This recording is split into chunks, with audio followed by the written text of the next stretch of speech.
Assalamualaikum warahmatullahi wabarakatuh. Perkenalkan, nama saya Latifah Widianingrum dengan NIM K76211130 kelas D angkatan 2021 Pendidikan Ekonomi Universitas 11 Maret. Nah, di sini saya akan mempresentasikan kurva perdagangan internasional. Pada kurva perdagangan internasional itu ada dua, yaitu di saat harga dunia atau price world di atas harga keseimbangan atau harga domestik, dan ketika harga dunia atau price world di bawah harga domestik. Yang pertama ini gambar kurva perdagangan internasional saat harga dunia atau price world-nya di atas harga domestik atau harga keseimbangan ini.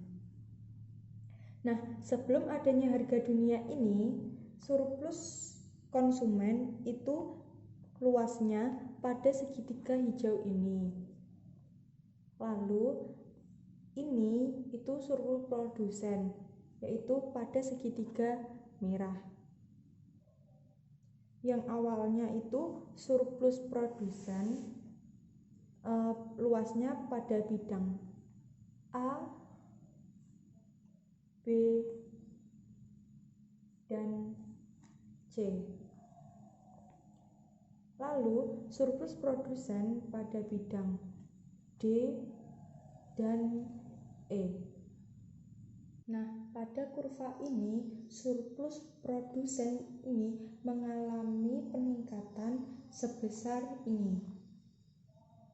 Jadi pada surplus produsen itu meningkat menjadi begini. Nah, saat harga produsen itu naik, hanya beberapa konsumen tertentu yang hanya bisa memberi barang. Maka dari itu, surplus konsumen itu mengalami penurunan sebesar segitiga biru. Perdagangan internasional pada kurva ini itu di suatu negara pengekspor, para produsennya itu diuntungkan karena surplus produsen mengalami peningkatan sebesar bidang B, bidang C, bidang D, dan bidang E. Lalu pembeli itu dirugikan karena surplus mengalami penurunan. Surplus konsumen mengalami penurunan sebesar segitiga merah atau bidang A.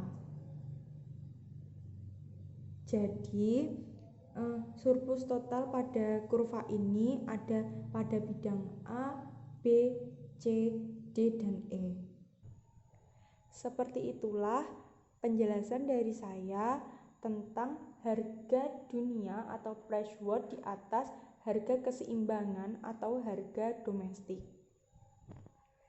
Selanjutnya, saya akan menjelaskan kurva tentang harga dunia atau price world ini di bawah harga domestik. Oke, sebelum adanya harga dunia ini atau perdagangan internasional ini, surplus konsumen itu seluas pada bidang segitiga orange, sedangkan surplus produsen pada segitiga kuning ini. Nah, oke. Selanjutnya, ketika perdagangan internasional itu diberlakukan dan menjadi pengimpor suatu barang, maka produsen domestik barang akan dirugikan karena harga domestik akan mengalami penurunan dengan menyesuaikan harga dunia. Yang awalnya surplus konsumen ini hanya pada bidang luasan A saja. Tetapi saat adanya perdagangan internasional diberlakukan, maka surplus konsumen itu mengalami penaikan sebesar bidang B, dan bidang C.